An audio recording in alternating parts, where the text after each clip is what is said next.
Before we begin, take a moment to like this video, subscribe to the channel, and turn on notifications. It helps us continue bringing you thoughtful stories that go deeper than headlines. Now let's begin. For decades, Nicole Kidman has appeared almost untouchable. Calm voice, graceful posture. A woman who seemed to glide through chaos without ever losing control. Even when her private life unfolded under harsh public lights, she rarely defended herself, rarely corrected the narrative. To many, that silence looked like strength. To others, distance.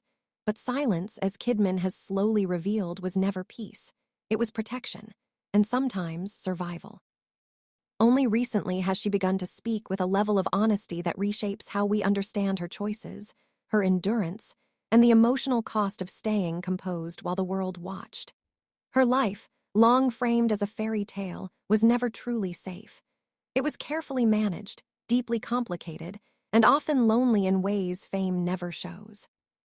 When Nicole Kidman met Tom Cruise on the set of Days of Thunder, Hollywood chemistry quickly turned into real-life acceleration. The relationship moved fast, faster than most people understood at the time.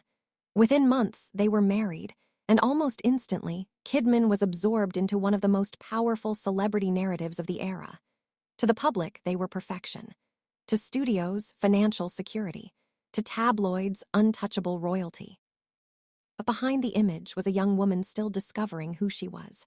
Kidman entered the marriage emotionally open, deeply invested in partnership, and not yet fully grounded in her own identity. Her career was rising at extraordinary speed, leaving little space for reflection or emotional anchoring. She worked relentlessly, balancing demanding roles while quietly learning how to exist inside a marriage constantly under scrutiny. The fairy tale looked flawless. The reality was far more fragile. What often goes unspoken about early fame is how little room it leaves for self-definition. Kidman later acknowledged that her marriage unfolded during a period when she was still forming her sense of self. While she was celebrated globally, internally she was adapting, learning how to be a wife, a public figure, and an actress simultaneously. She did not describe dramatic conflicts or explosive fights. Instead, she spoke of emotional shifts that were hard to define while living through them. Distance crept in quietly. Needs went unspoken. Expectations changed. As Tom Cruise's commitment to Scientology deepened, it became an unspoken presence in their marriage. The media discussed it openly. Kidman did not. She chose silence, believing privacy was the last boundary she could control. That choice would later shape how the world misunderstood her. During this emotionally complex period, Kidman continued pushing herself artistically. Eyes Wide Shut became one of the most dissected films of her career, blurring the line between performance and personal reality. Audiences searched for hidden meanings, assuming the film revealed truths about their marriage. But while the public speculated, Kidman was privately navigating a relationship that no longer felt emotionally secure. She later suggested that uncertainty had become the background noise of her life. Yet she did not retreat. Work became focus. Discipline became armor. When the divorce was finally announced, it ended 11 years not with scandal, but with silence. No dramatic interviews. No blame. What many mistook for weakness was restraint. And restraint for Kidman was survival. The announcement of Nicole Kidman and Tom Cruise's divorce stunned the world. A marriage believed to be unbreakable ended quietly, but sent shockwaves through Hollywood. Official statements cited irreconcilable differences, but the public wanted a simpler explanation. Rumors filled the vacuum. Infidelity theories circulated briefly before one narrative dominated: Scientology.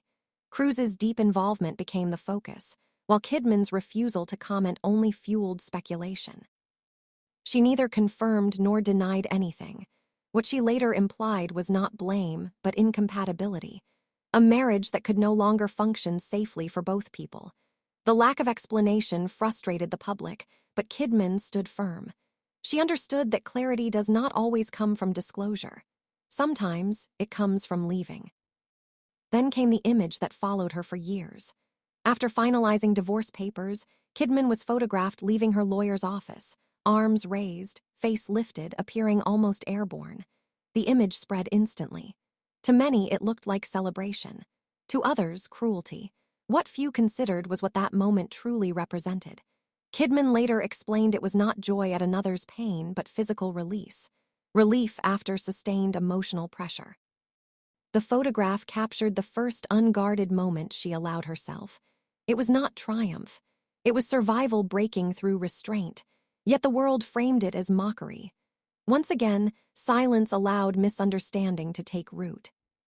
After the divorce, Kidman faced a deeper heartbreak that received far less empathy. Her children, Isabella and Connor, remained primarily with their father and within the Scientology environment. Kidman never publicly criticized this arrangement. She refused to discuss custody details. Over time, distance grew more visible, and rumors of estrangement followed. Kidman responded the same way she always had, with restraint. Friends described this period as one of profound, quiet grief. She loved without condition, even when proximity was no longer possible. She chose dignity over explanation, believing her children deserved protection from public interpretation. This silence came at a cost, but it was a cost she willingly paid. Professionally, Kidman did not slow down. If anything, she accelerated. While her personal life fractured, her career reached extraordinary heights. She accepted complex roles that demanded emotional exposure while keeping her private pain guarded. What the world praised as resilience was, in truth, discipline. Work became structure. Purpose became stability.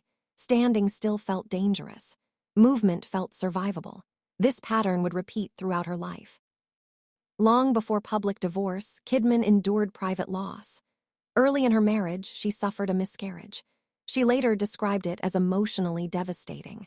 At the time, there was no space to grieve publicly. She was expected to continue working, attending events, presenting normalcy. The loss reshaped how she viewed motherhood. It did not harden her, it deepened her longing. Adoption was not a replacement for loss, but an act of commitment. Isabella and Connor became the emotional center of Kidman's life during uncertain years. She embraced routine, responsibility, and devotion. Motherhood grounded her even as circumstances later complicated that bond. Love, for Kidman, was never conditional. Even when separation followed, the love remained. After the divorce, separation from her children became one of the most painful chapters of her life. Kidman never framed herself as a victim.